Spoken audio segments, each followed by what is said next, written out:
Wow, I can't believe we made it in here. I'm actually pouring a cup of coffee. Uh, Sorry we're running a little late tonight. Had that technical difficulty, that wonderful thing called the internet.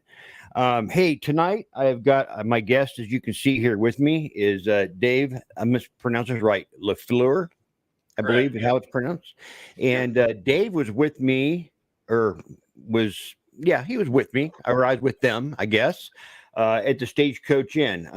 Back in the day when we were doing investigations there, the only way they could do an investigation is if a member of the historical society was present on site.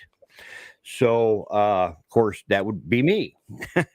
And I mostly sat in the parking lot that night in my truck as those guys investigated. And at one point, they invited me in.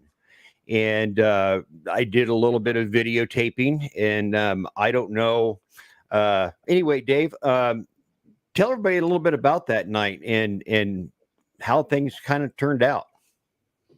Well, first of all, let me introduce myself. As Alan said, my name is Dave La Fleur, and I am the founder and president, lead investigator for Para 911. We're based out of Sioux City, Iowa.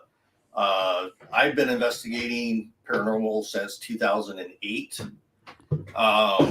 My team used to be called Sioux Land Paranormal Research Society, but there were some changes along the way, so I made some changes with the name of the group and have some new members, mostly made up of family and close friends that are with us now.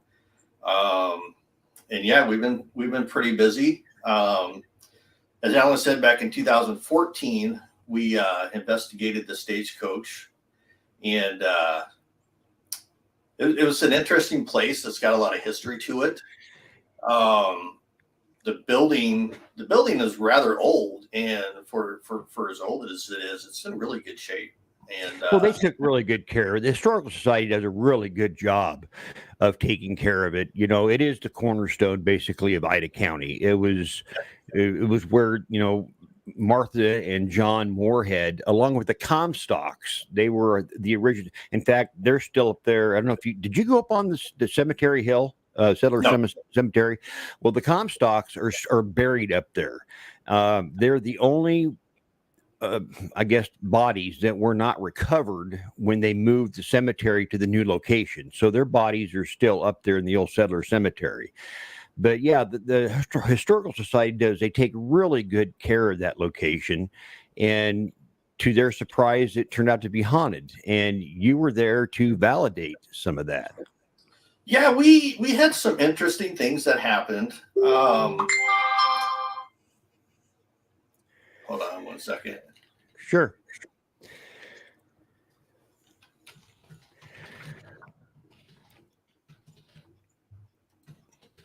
For those of you watching, we're kind of waiting for some others to possibly pop in here. My internet, as usual, is off the rails as usual. I don't know if it has anything to do with the stage. People say it has things to do when you talk about the paranormal. I don't believe that. I believe it's just technology in general. It's technology in general, yeah. Yeah, yeah. Anyway, he's working on trying to get on. Like I said, he has technical difficulties, but not due to the equipment. But yeah, the night that we did the Stagecoach, first time that we were there, and we had some interesting things that happened while we were there. We had devices going off, and we would ask specific questions as to who people were and things of that nature. And then we also had things that happened when we didn't ask. As Alan knows, one of the things that we have is kind of like a tripwire laser grid that we use, and we set that up in the judge's office. And the only way that you could set that off is something has to physically break the beam. Right. Yeah, and I actually have that clip, and we'll get to that. But the evening, it kind of slowly progressed, and I apologize. I don't remember these two investigators' names, but they were sitting in what would be the community room area or the church portion of the inn. They were on a bench that right behind them would have been the entryway to the staircase. And this is a little bit of what was going on with them. Maybe after you know this clip, you can tell me who. 'Cause I don't remember what their names were. Sure. But you can kind of fill this in. Here we go with this clip.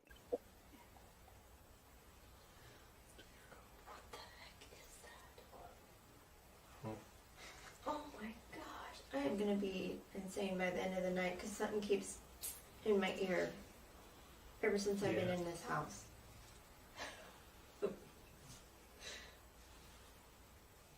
Crazy. What is it?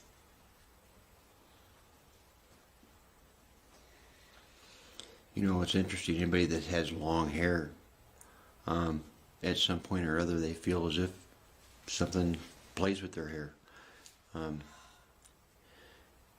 I don't know if Anna had long hair or not. I've never seen any pictures of her. I didn't do it. What is that? Oh my gosh. Okay, I'm gonna absolutely lose my marbles. Do you like playing with Sherry's hair? Quit.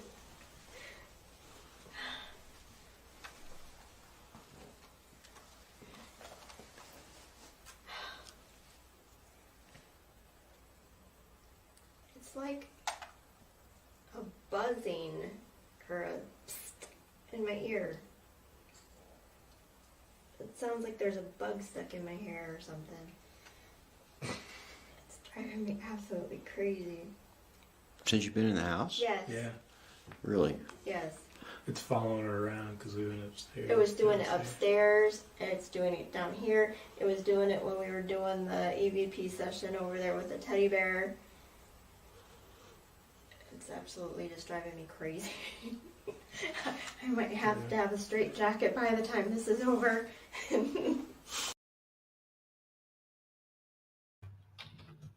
And that was crazy. Do you remember any of that instance that when that went on? Actually, I don't know who those two folks are. I don't think that was from our team. Well, maybe it wasn't. It said it was Sioux Land Paranormal when I went under my old videos.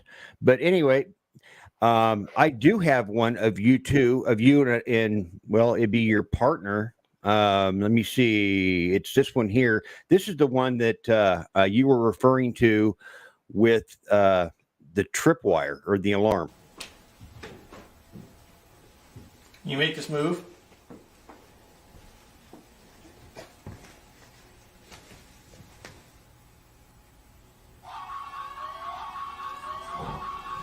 Something just broke the alarm in here by the window.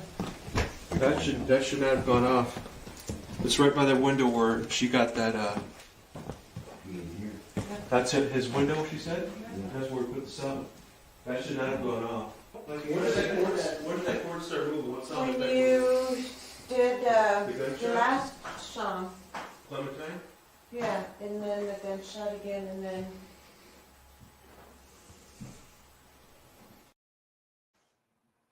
Yeah, that one was interesting because as you could tell looking at that, there's no breezes, there's nothing that could cause that curtain to move, and it was far enough away from the curtain. And like I said, the only way to break that, you have to physically break that beam. So yeah, that was kind of interesting. You know, we're at the staircase, we're asking for something to happen on the staircase, but nothing happens there. You do. in the other room. So that was pretty interesting. And we've only gotten that thing to go off a couple times, and that was one of the two places that's gone off at. Well, in fact, I've got the clip of your teammate, and you can see that he is completely perplexed at the whole thing. And this is that clip. What kind of a sensor is that exactly? It's a beam sensor. So something has to actually cross them. Something has to break that beam in order for it to do that. In all honesty, we've used it at Edinburgh Manor, and that never went off. And that place would have been the one place where we've investigated where we thought for sure that thing would have been tripped, and it didn't. And this is the first time I've seen that thing getting tripped. So someone would have to break that beam to set that off. You could just see the wheels turning in his head. It was just Yep. like, this can't be happening. And the entire night was kind of like that. Now, did your team go outside? Did they take like pictures and stuff of things? We did go outside. I can't remember if we did pictures. Unfortunately, a computer system I had went kapooey and took out both hard drives, so I lost a lot of data from when we started, and was able to save some stuff from our old website, but a lot of that stuff was lost. But the one thing that I can remember, when we went outside and we was just out there talking, and behind, or yeah, I guess it would be behind the inn where you can park the cars at there's some trees that make kind of like a U shape, and I think there was like some farm equipment or something sitting in that area. But when we was outside and talking, we all seen like a blue ball of light, and it was like blue with like white in it, and it shot up from the ground and up and just disappeared. And I think I've heard some other people talk about that, that they had seen that when they went there. So as to what caused that, I don't know. I'm not a big believer in orbs and stuff like that, but to see a ball of light. I actually got that clip. I hope, like you, I've switched out laptops and lost so much data over the years that I don't remember, who is who, but I do remember you. And this is something that you guys were talking about with that particular phenomenon. Check this out. The one thing that sticks out to me still is when we was outside with the light. Oh, yeah. That we seen. Just a little bit beyond the burial tree there. We can't figure that out there was a shooting star, would have went with the horizon, but this came straight down. And it was large. I mean, from where we were standing, it looked about this big. And it was bright. He described it as a perfect round sphere, and it came down in from behind the trees, in close proximity to behind the trees. Yes. And it was unexplainable. I looked at her and she said, "What the hell was that?" And that's the way she explained it as. She didn't know what it was. She's never seen anything of the sort. And it was almost as soon as we moved, as soon as we kind of aligned ourselves better so we could try to get a look at it, it was gone. just disappeared. And you guys were just like floored. And that's what I liked about the whole investigation that you guys did. Not to say anybody else didn't do the same thing, but it was almost like it was militarily structured.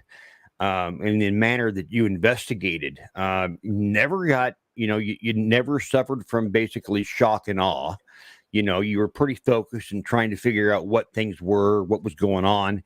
In fact, when that alarm went off, in the judge's office, you guys had decided, well, maybe you should go outside and shine some flashlights at the window and try to get some responses that way.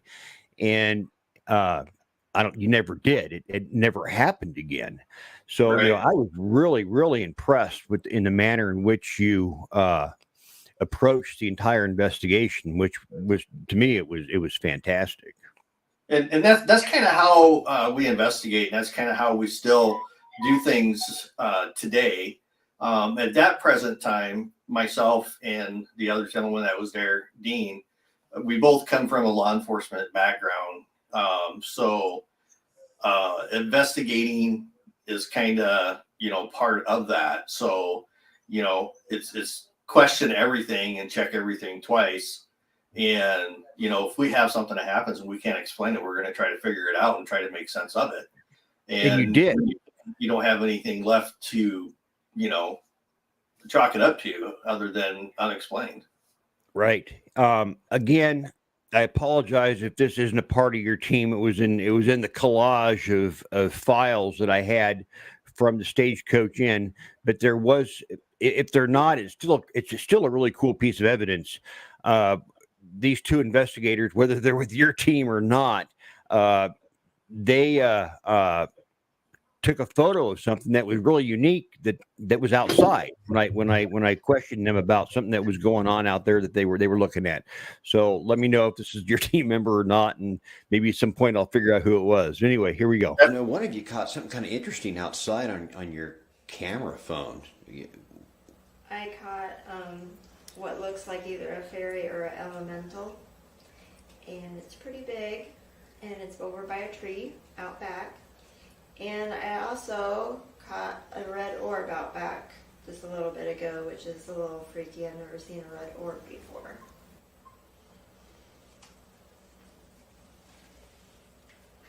You find it? What's that one?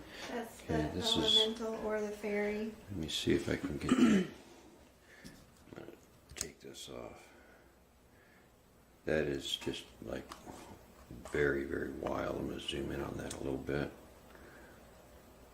Yeah, just a strange shape to it.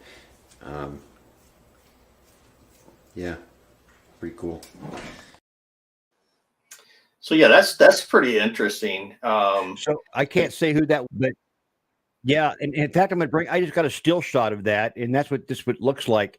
And if anything is to look like Tinkerbell, this is it. It could be, maybe it's a moth. I don't know. That's kind of what I was thinking. Just kind of looking at the shape of it, you can see like the wings coming out there to the side, and it's very reflective. So it's very possible that could be a moth. I mean, if you look upwards from that, you could see kind of like a light trail behind it. Exactly. Yeah. So And who am I to say, when an investigator captures something, and I'm not going to say no, that's not what it is. It's like orbs. It's all in the eye of the beholder, as far as I'm concerned. And I'm not going to take anything away from that. Did you ever get your other teammate in here to? he's I don't know what he's doing. I sent it to him in email to see if he can get on. So if he can't get on, that's fine. Well, I'm going to see if there's got next week's guest coming on here. It's Nick. Good evening, gentlemen. He's going to be on next week's show. Nick and his wife Sue investigated at the Stagecoach Inn. Oh, got somebody coming in here. Hello, gentlemen. Stream. That's Here we Tracy. go. Here we go. You'll have to. He's You'll out have there, to excuse he's me. outside playing in the Reaper. Yes, sir. I'm trying to make sure everything's powered down, so when I plug it in for the night, it's good to go. So, You haven't seen I don't our know. ambulance yet, have you? I think I sent you a picture of that of the Reaper, Alan. I if you did, I I sent it haven't to you in Messenger. I haven't seen it yet. I will look. I will take a look and see if I can find it or not. Well, if you give me 1 second here while I'm out here, I can show it to you. How's that? That sounds good to me. Let me light her up for you so you see what we got here. So the Reaper is 2012 Ford E450. Oh yeah, okay. I've seen that. Yeah, okay. That is a very cool piece of equipment. Let me see if I can switch my camera around here. All right. Well,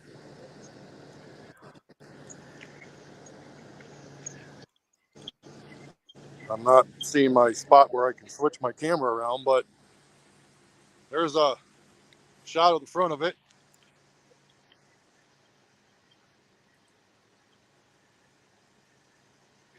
Nice. Yep. That's cool. That is very, very cool. And we basically have that set up we have our DVR system set up in there so we can run all of our cameras. I think we have it's an 8 camera DVR system, and we can run the cameras directly out of the ambulance into any location. and then watch video in there and stuff like that. We can also set up laptops in there and have those plugged in so we can review evidence on location, do live Here's a shot of the inside. review. And Oh, we got an inside shot here too. Okay, let me take a look Yep. at that. The Now monitors. you know, I kind of now I'm wishing that you guys had that back in the day. yeah, That would have been very cool. You know, as an investigator, when I investigated there, you know, alone, and I did that quite often, I would sit outside on the tailgate of that old Durango that I used to have, and I'd put baby monitors in the house, and you would hear just a ton of stuff going off. There were times that I didn't investigate at all there personally. I would set up a DVR system and just lock the doors and leave. And there would be footsteps, you could hear them, and then a moment later you'd see dust that would fall from the ceiling as something was moving across that second floor. Now, did you guys go upstairs at all when you were investigating? I'm pretty sure you did. Did you find anything interesting there? If my sister was on, she would be able to tell you some stuff that she had happened. I do know that at one point, I think we did hear some footsteps up there, and they caught some other noises, I believe, while they was up there too. Nothing that was ever bad. I mean, it was just, you know, things that kind of caught your attention to make you look and make you go back into a certain room or something like that to Right. see what was going on. So, And your partner here, I guess, Tracy. Yes, sir. You investigated there? I have not been there. These guys have, and I've seen some of your videos. It is most definitely a place where I'd be interested in doing. Well, yes and no. Yeah, that's what I hear. It's one of those like I tell everybody, it's kind of like how do you put this, like walking into a bad relationship. You know, you walk into it thinking that everything's going to be fine, and it turns out that it just same old road all over again. And the Historical Society and myself, we both came to kind of the same conclusion that it was meant to be a historical place, not so much a place, and it really isn't set up. I mean, you have to admit it really isn't set up to be a go-to haunted location. There's no running water there. The electricity is limited. There's no bathrooms. I mean, it's basically when you go to investigate the Stagecoach Inn, you're roughing it. Would you not agree, Dave? yeah, pretty much. Not a lot out there. So, yeah, you got to do anything, you go outside and find a tree. I guess that's the best way to put it. We got some questions in here. Let me see. Just a lot of highs. Got somebody here that says very nice setup. They have put a lot of work into this. That's from Sarah. That is Sarah. She is part of Shadow Asylum Paranormal out of Omaha. Nice. We've actually investigated with those guys quite a bit at different locations, and they're a great group to do stuff with. So. Yeah, we just today I got some lettering put on up here. I don't know if you'll be able to see it very well, but we just got our paranormal response team right up there. We just got that put on today. So we're ready for a new season. Looking kind of dark, but yeah, we can kind of make it out. It is very, very cool in what, you know, you guys have created there. You know, when you guys investigated, again, you know, you were very, wow. Like I said, really well grounded. And I asked you towards the end of the investigation what you thought of the place. And you said you didn't normally really like to put a number on anything until you reviewed the evidence. But anyway, this is a little bit about what you guys said. So, all in all, I guess, if you were to rate the investigation, you can be completely honest, from say 0 to being absolutely nothing to 10 being just like blow your mind, where would this lay? we're on a Well, podcast. for one, we'd have to go over. I mean, it's a process. As far as the experience itself we had here tonight, This is your general outward opinion without going over all of your evidence. I mean, I know you got a lot of EVPs to go as far over. as, I mean, if you combine everything together, history and some of the little instances we had tonight, probably a 6 or so for now. We usually our initial point of view of a place is lower until we get into the evidence part Right. of it, review. Right. But until then, I give this place a 6. And at this That's point in time. that's a fair assessment to me. And that was fair. For I mean, 6. That's not even that's over halfway. So I know it's been a long time ago that again you see in the sphere outside, the orbs or whatever it was you were seeing, those balls of light, the trip alarm going off, which I got more information about that area later on after you guys left. But what was your I never got a really like a final analysis of what your perspective was on the Stagecoach Inn. As far as activity, for me to actually ever say that a place is truly haunted, I have to really put a lot of background investigation and different stuff like that into it, along with the history and things that have gone on there and stuff like that. For me, for the Stagecoach Inn, I would say it's a place that's inhabited. It's a place that has permanent residents in there. Not necessarily bad people or anything like that, but they're just people like you and I who have left this earth, and they're no longer trapped inside of a physical body. They're more of an energy now that allows them to come and go.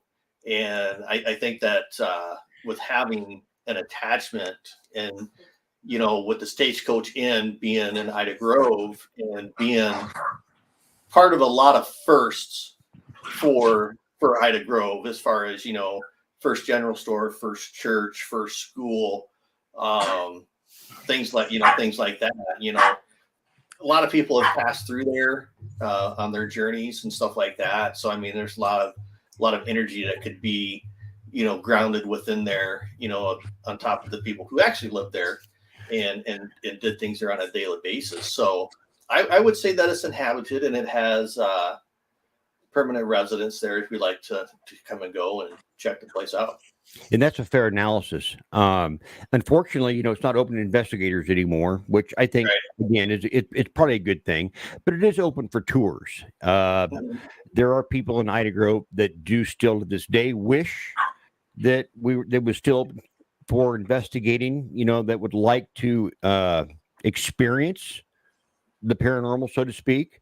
There was new evidence that just recent. I'm always getting emails from different people, and I was told a story of I guess a stagecoach that was coming from, I guess it'd be Fort Dodge, the little location called Lizard Lick. I guess that's kind of the river that used to run through that area years, this is back in 1800s.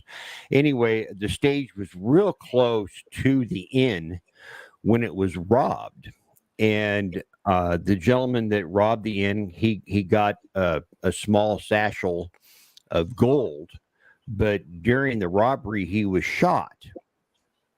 And of course, the stagecoach arrived at the inn, told the Moorheads of their encounter. There really wasn't any kind of law enforcement back in that day, but they took note of it. Well, a couple of days later, so just from what I understand from the email, this person that was shot showed up at the inn, and he was injured, and it did serve as a hospital, and they rendered this gentleman aid, and he told that the Moorheads that he had robbed the stage and that he had supposedly buried the gold nearby, and then he passed away. Now, whether you buy into psychic mediums and clairvoyance, that's it's kind of it's your own thoughts and opinions. I talked to a clairvoyant by the name of Dr. Rebecca Foster, and she started giving me details that about the location that I never really have, unless you've been there physically, would know about. And she said it's true. She said there's gold buried near the inn. So this gentleman that died at the inn, supposedly, I guess there's a lot of death that happened there. I get people all the time saying that the town itself doesn't like to dwell on a lot of the history of the inn. I guess in the 1960s, there was a sign as you come into town that says, and I quote, and this sign said this, it says, "Blacks, don't let the sun set on you here." Oh, wow. So yeah, so that's some dark stuff, and that all kind of wraps around the Stagecoach. So with that new information, what do you think about that? It's kind of interesting.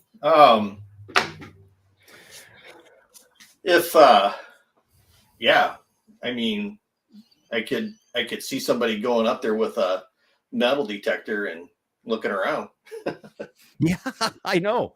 And the way she described it and the way she was like visually placing herself in the location and the direction she was looking, she said there's a particular item, and I was going, yeah, that's there. And she said it's out in there. That's where the gold's at. It's near this stream. And well, of course, we know that the Maple River, runs just almost directly behind the inn.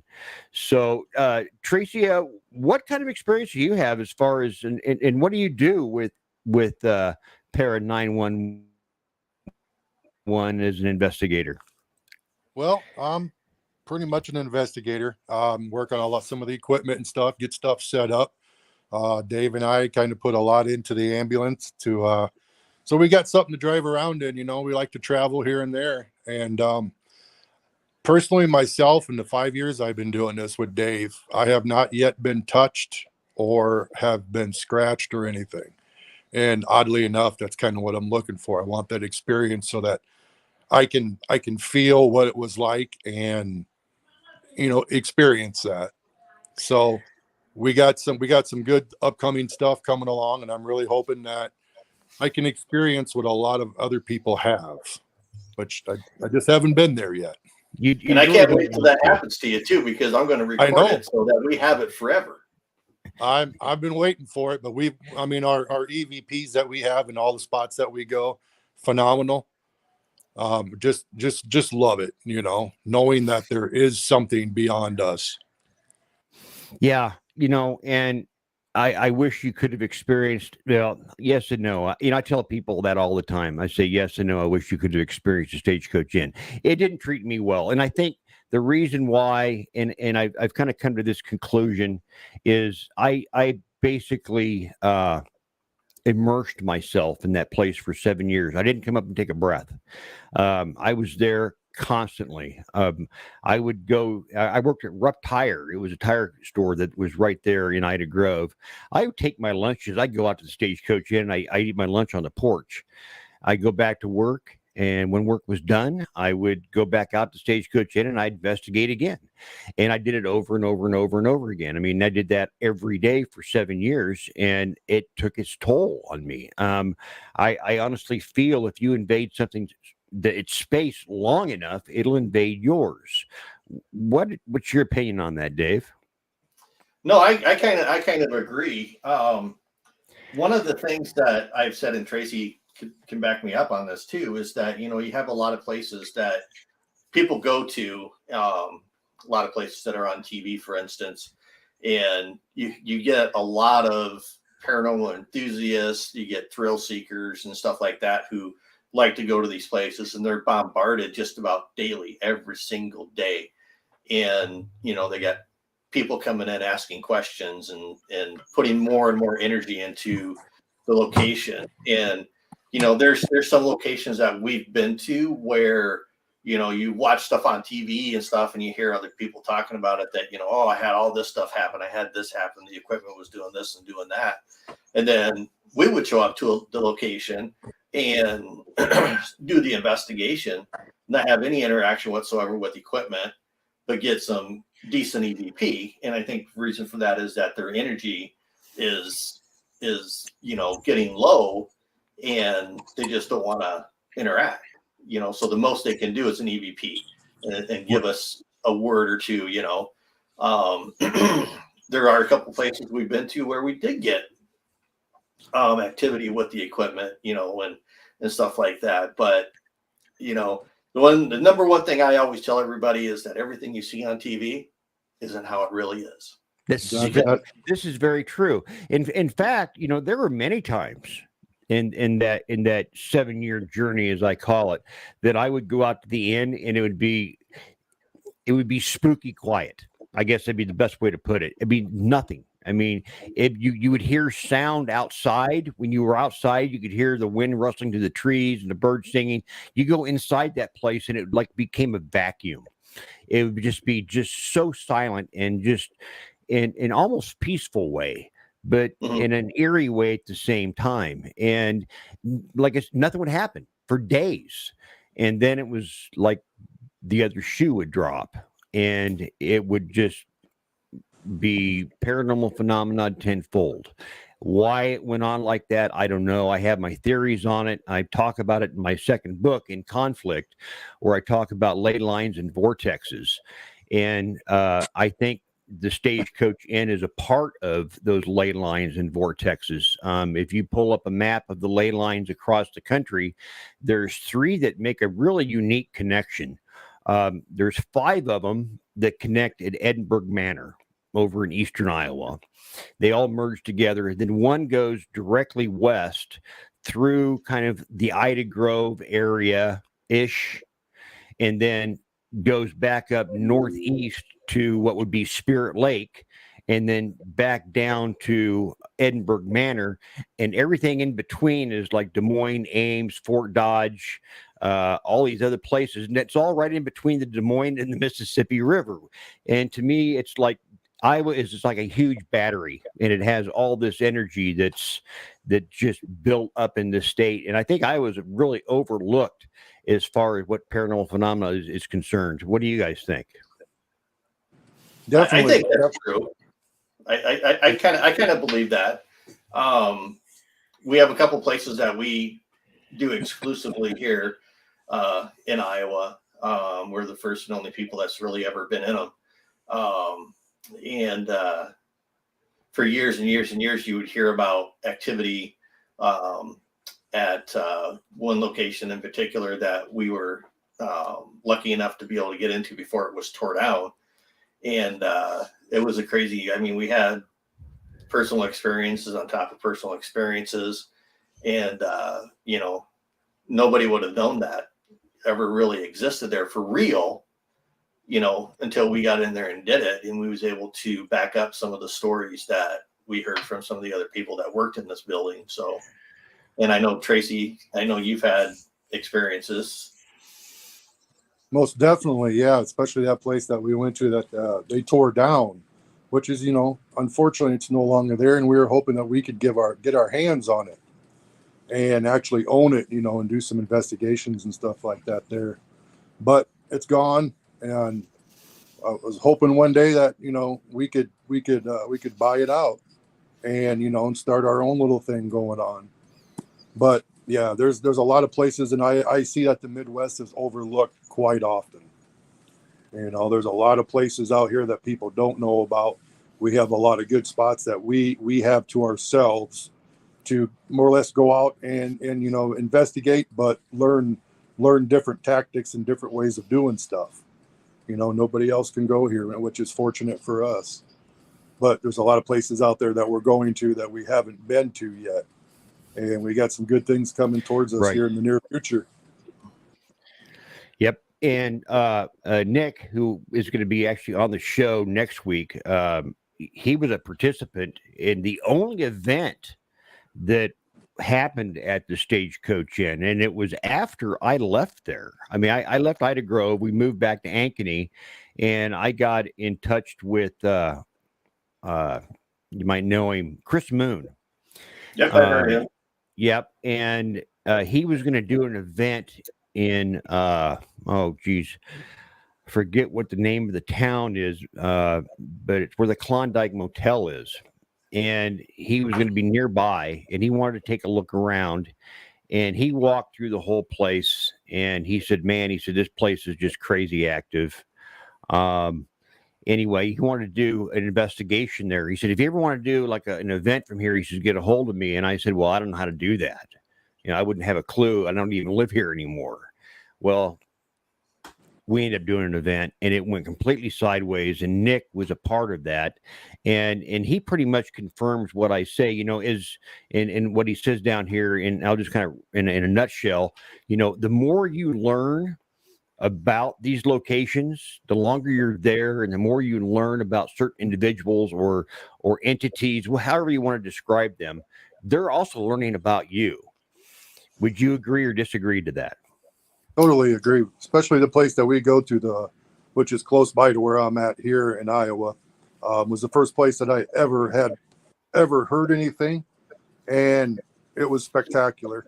And that's we're the only ones that can go there. Nobody else has been there. Nobody else has pretty much even heard of this place. And like I said, that was the first place that I ever, heard anything when I was with Dave for the first time. We've been there 4 or 5 times already. That's kind of our training spot. Yeah, I get that. Kind of your training spot. I've been investigating since 1982. It's now what, 4 decades. And everything that I've done up until the Stagecoach Inn was like having training wheels on. And that's exactly how I put it. By the time I was done with the Stagecoach Inn, I declared myself a novice. I literally got knocked on my ass, so to speak. Everything I thought I knew about the paranormal, I didn't know. I'm not afraid to say that. I'm not that proud of a person to say that I didn't know what I was doing. In fact, when I wrote my first book, it was Ghosts and Legends Stagecoach Inn. It was later turned into In Too Deep. I call this the book that it's a must read for anybody that doesn't want to be me. I guess that's the best way to put it, because anything that I could have done wrong, I did do wrong as I investigated this place. The paranormal is something that, you can dip your feet into it. And I call myself Dark River Paranormal now. And the reason I do that is because it's like a river. It surrounds us all the time. It runs wide, it runs narrow, it runs shallow, it runs deep. But as soon as you get wet, in no time at all, you're going to eventually find the deep end of the pool. And that's when you get into trouble. What do you guys think about that? Yep. First time I ever heard anything, I haven't stopped. That was it was an EVP. I haven't seen the shadow in front of me. I haven't seen something run across, and behind me, in front of me, touch me, anything. All I've heard was EVPs, and we got some video too that we've caught. And it just consumed me, knowing that it's real, knowing that I've been there and I was one of the ones that participated and actually seeing it and actually hearing it. So, yep, I haven't stopped in the 5 years I joined Dave. And for me, I think one of the reasons why we've had some pretty good success is we go into a location regardless of the information that we're told by the client. They could think that their place is haunted by demons and different stuff like that. And we go in with a clearer mindset of, okay, well, there might be something here, but that's why we're here to find out. We're here to either prove that or disprove that. And when we go into a place, we go in there with the most utmost respect, and we don't ever, under any circumstances, do we provoke anything. And we don't do any seances. We don't play with Ouija boards or candles or anything like that. We go in there on a strictly investigative approach to what we do, and I think that gets us the best results, and gets us those Class A EVPs that we get too. I mean, to get a full sentence out of an EVP from one spirit is crazy. We've got that. There's a place that we actually did in Nebraska. It's a 152-year-old house now, I think, if I remember correctly. Because when we did it, it was just turning 150 years old. But we set up our equipment. We was getting things set up. We had a digital recorder going in the living room and a camera down there.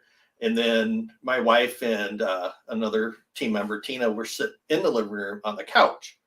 Tracy and I and one other guy, one of our equipment guys, was up on the second floor trying to figure out this camera that was going stupid on us. And then we started the investigation after we got things going. During this time, we had everything running already before we even started investigating. And when I went back and I started reviewing the audio, one of the things that we caught before even starting to investigate was on the digital recorder in the living room on the first floor, and nobody else was talking. And you get two voices. One voice says, "Don't make a sound." And the second voice says, "Because they'll catch us." And that was very clear and just unbelievable that we caught two spirits that were actually communicating between each other. One asked a question, one says a question, the other one answered it. It was amazing. We'll have that forever. So crazy. Me being an investigator, I've come to the conclusion that, I'll probably never know what's at the Stagecoach Inn. And I am floored sometimes when a group of individuals go into a haunted location and they can tell you the who, what, wheres, and whys in a simple 6-hour investigation. And basically, the time that it takes you to drive to a location, the time it takes you to set up, the time that it takes you to figure out who's going to investigate where. And by the time you tear everything back down again, in most cases, you've maybe got 6.5 or 7 hours of true investigating going on in the location for an overnight. And for people to say, I know exactly what's there and why it's there, just floors me. What's your opinion about that? I would agree with that.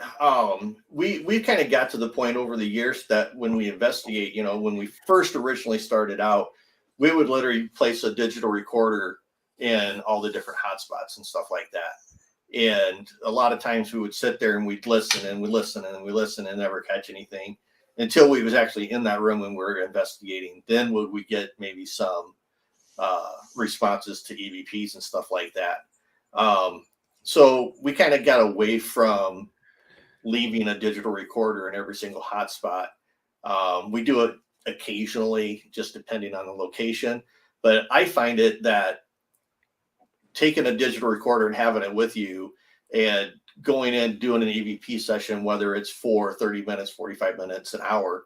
And as soon as we're done doing that particular spot, we'll take it to either the Reaper, or if we have something set up in the house, we'll take it to our computer inside, download that audio, do a dump on it, and then start listening to it right away just to see if we caught anything. So we know if that's another location we need to go back to. That kind of gives you that opportunity to do the on-site review. So if there's something going on, you can go right back to that spot and you can continue investigating that. And not many people have that kind of lab, so to speak, at their disposal like you guys do. That ambulance is way cool. I've got to wait until I get back home and fire up the Audacity and then start just going through hours and hours and hours of video. How do you feel about that, Tracy? Well, with our ambulance that we have right now, we're very fortunate to have it. And like Dave was talking, when we go to locations like that, we can stop right where we want. If there's any idea that we have something going on, whether it's video, audio, we can step out there, we can hook it up. We have, DVRs going all the time. So yeah, I like to carry my audio everywhere I go because I believe like the audio is the best paranormal investigator's tool you can have, because a lot of the time you're picking up audio. So having one of them in the hot spots, I like to set them everywhere, because not every audio recorder is going to pick up the same exact thing. That's true. Yeah, that's very true. I've got an investigation, in fact, coming up here in April. I'm going to be going down to Tennessee. Forget Millstown, I think it's called. Anyway, it's a group of individuals reached out to me to investigate a house. It's only like 60 miles from Shiloh, the Battle of Shiloh. So I guess there's a lot of battles that went on around this house. And I'm going to be kind of doing the same approach, but I've changed up my approach a little bit, where I don't so much engage to what's there. I do a lot of observations. Since I've investigated the Stagecoach Inn, I engaged a lot, and probably too much. And now I just kind of go in and I observe and I take notes, and I take notes of when devices go off, and then I engage a little bit, but I don't really talk to these things directly anymore. Now I set up devices like the ghost meters and the K2s and the motion sensors. I set them up on tripods, so they're no longer they're not connected to me. They're on stationary platforms, and so now I just sit back and I turn the cameras on. I use a nicer camera system now. I use the Canon FX205s and 105s, kind of like what I have right here, and I set those up on tripods, and I synchronize them all together, and I can get I can get like 12 hours of constant video, take the SIM cards out, put some new SIM cards back in, and go again. So, that's kind of how I investigate anymore. Everybody does it differently. And I don't think there's a right or wrong way, providing that you do it with respect. When I leave a location, I symbolically wipe my feet and I say, do not follow me home. Have you ever had anything follow you guys home before? Ever? No. And I hope I never do. You don't want that. Yeah. The only thing I would like to have, follow me home is if, let's say, I ran into my dad. My dad's been passed on for several years. He's more than welcome. My grandparents, that type of thing, that's fine. Anything else, just stay where you're at, because I don't want you coming with me. You're not welcome to follow me home. You're not welcome to tag along. But if it's family, I'm more than happy to have them back. Yeah. And not that anything followed us home, but my brother's house, where he lives at, they get some pretty intense activity at times over there. Not anything that's bad. It's just somebody or a few people letting them know that they're there. We actually caught a pretty good EVP from there a couple years ago, and I think Tracy changed his shorts on it, but it was a really, really hot day, and we have some smokers in our group, and they all wanted to go outside and smoke along with my brother and his wife. So I'm in the house, and I was like, well, I'm just going to start a recorder as I'm setting up the cameras and putting everything together. And Tracy comes back in, and he's like, man, it is humid as hell outside. And we caught a voice on there that says, well, let the sucker in. And it was kind of a deep, gruff kind of voice. And I played that for everybody that was there. And my brother, sister, and we all come to the conclusion that it was my dad. Because I think I never met his dad in real life, but I think I met his dad that night. Yep. And I mean, it was really, really clear. If I knew how to play that stuff on here, I would play it. I would like to have gotten those clips. If you could have sent them to me, I could have played those clips. Myself, as an investigator, I've kind of taken a turn, I guess, from thinking that things are good to more bad, but that's just me. I think it's healthy for everybody to have their own opinions and takes and bring them to the table and let everybody kind of analyze and put their 2 cents worth in, and kind of put it in that blender, and then pull it out, and then come up with a conclusion. I myself, if I think that I hear my dad's voice, I am getting hold of a priest, and I'm going to send whatever it is back to hell. In my opinion, is when we pass, we either go to heaven or hell. We cross that chasm. You can't come back across it.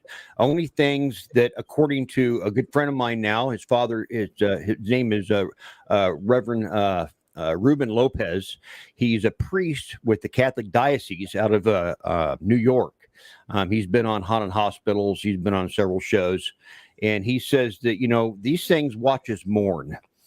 And if you think it's grandma cooking cookies in the kitchen, these things have a tendency to say, I'm going to turn your head away from the light and I'm going to convince you that it's grandma cooking cookies in the kitchen. He says, God doesn't go around making miracles every day, although he does make the sun come up and let your feet hit the floor. And he said that's a miracle in itself. But these things will do things. They will make things move. They will make sounds. They will make raps and taps and voices. And he says, if you think about it, Alan, he says, how many times in a week during an investigation do you talk to the darkness compared to how many times you talk to God in church? And I thought, I think you're convincing me of something here. So what's your opinion on that? Either one. For me, I'm kind of on the other side of that. I believe that, as I said before, our bodies are just pretty much like a vessel, and that vessel carries an energy, which is the spirit. And once you pass on, then that spirit energy is released from your body, and it is free to travel through whatever dimensions it wants to. So, I mean, if you are a good spirit, my belief is that you're going to go to heaven. If you are a bad spirit, yeah, you're probably going to go to purgatory, or you're going to go to hell, where, in my opinion, in those cases, you're not going to be able to roam around and move around and do whatever you want. You're going to be stuck there. But if you're a good-hearted person who did things the way that things are supposed to be done, and once you're released and become energy and you're free to move about and do things, you can go to heaven, or you could go to a place that you consider to be a heaven for you, but have the ability to come back to a location if you want to, or go back and visit relatives if you want to. One example of that is, and it kind of floored me, because I'm not really the type of person that has different types of experiences. And my mom, she passed away about a year ago. Sorry to hear that. And we was all at the hospital in the ICU, and she was still holding on, and we was waiting for my nephew to get there. And as my nephew walked in the ICU room, I swear that I heard my mom's voice saying goodbye. And at that time, the nurse had come in and checked her, and she was gone. Right. Yeah. So, and who am I to say that didn't happen? I believe that, I mean, that's it's a healthy perspective, to have different thoughts, as long as everybody can bring them to the table without somebody suddenly getting that big scarlet red letter placed on their chest, and you're kind of an outcast for your own beliefs and everything. And having those different beliefs, and you being in law enforcement, I believe you said at one time, if you're just pigeonholing yourself on focusing on one direction without allowing something else to maybe come into that mix, maybe somebody else with a different new idea, maybe that crime wouldn't be solved. And so it's healthy, I think, to bring in these different ideas and in anything we do, especially in the paranormal. What do you guys think about that? Go ahead, Tracy. So okay, go back to your question again. You're wanting to know exactly what now? Basically, it's a healthy idea to be able to bring people into the mix that, have different general ideas on how paranormal works, bring it all to the table, sort it out, and then come up with a definitive answer. Yeah, and that's kind of the way I feel about the situations too, is everybody's going to see everything differently. Like Dave was saying a little bit ago, I think everybody goes to a good place once you're gone. Because, if you did the right thing throughout your life. But I also think there's a middle part to it. I think that if somebody was murdered or they're waiting for answers and they can't figure out these answers, they're stuck in between wherever they're going to go. But once they find that answer, then they can go forward, or they go wherever they want to go. Nobody really knows how it works. Nobody's been there until somebody is actually there. And you come back, which I've heard of people, seeing the other side and then coming back. But yeah, we've all heard the stories. Yeah. We probably, none of us will know the answers until we're actually dead. Right. I've been kind of, I don't know, blessed or what you want to call it, but I now have a new one, the only really one. I guess I have two members on my team. One is from another state and does all of our research, but Robert, who is the CEO of Ghost Gear. He's an engineer, electrical engineer, comes up with a lot of really cool devices, kind of like, let me see, this ultrasonic motion sensor.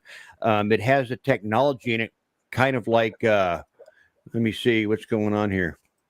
Kind of like those, those robots that vacuum your floor. They won't bounce into something, they'll turn away. It's the same kind of technology.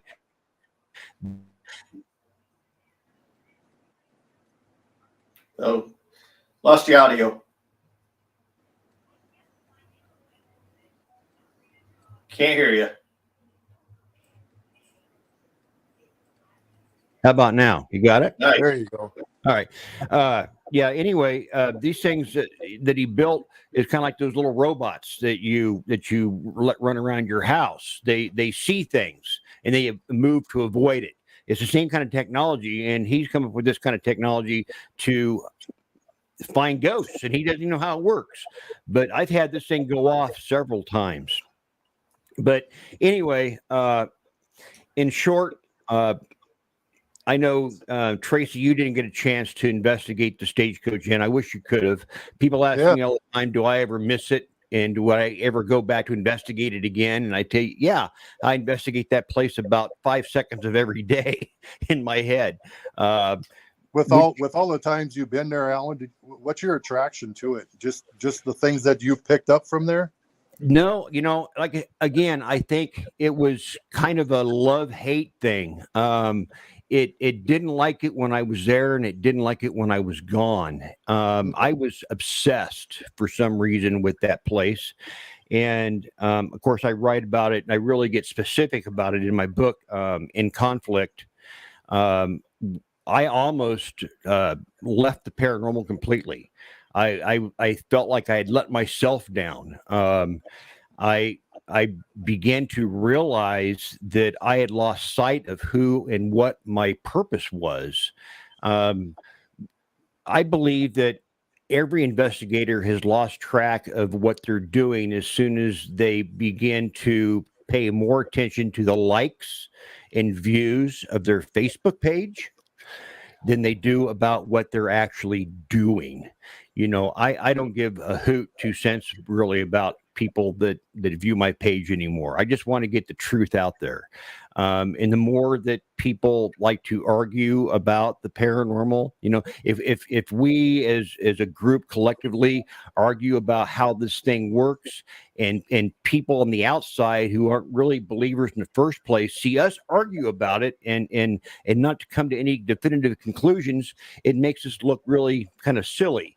And that mountain, as I've said it many times, that we're climbing to try to reach the summit for the answers, begins to get steeper and even further away. So how do you feel about this? Is that pretty much in a nutshell how that works for you guys too?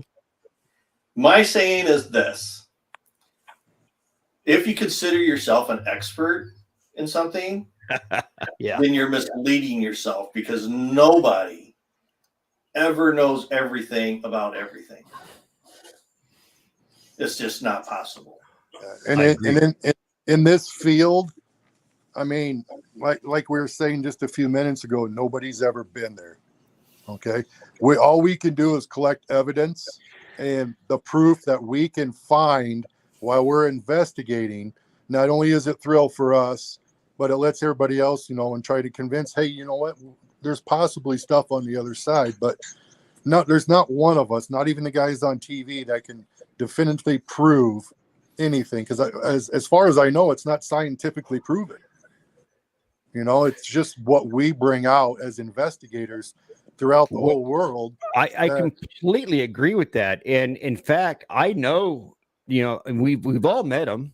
We've all met investigators in our careers that are hands down better than any of these personalities we see on TV. Right. Exactly. We just don't know who they are. I mean, they're not on TV. They should be, but they're not. Just because you're on TV doesn't make you, know it all and done it all.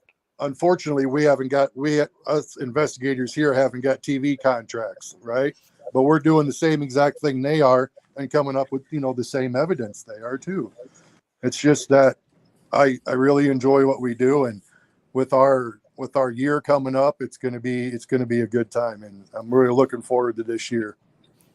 Well, I'm looking forward to seeing some of you guys' evidence. I personally, when I do investigations now, it's not so much to present anything on Facebook, although it's nice to do sometimes.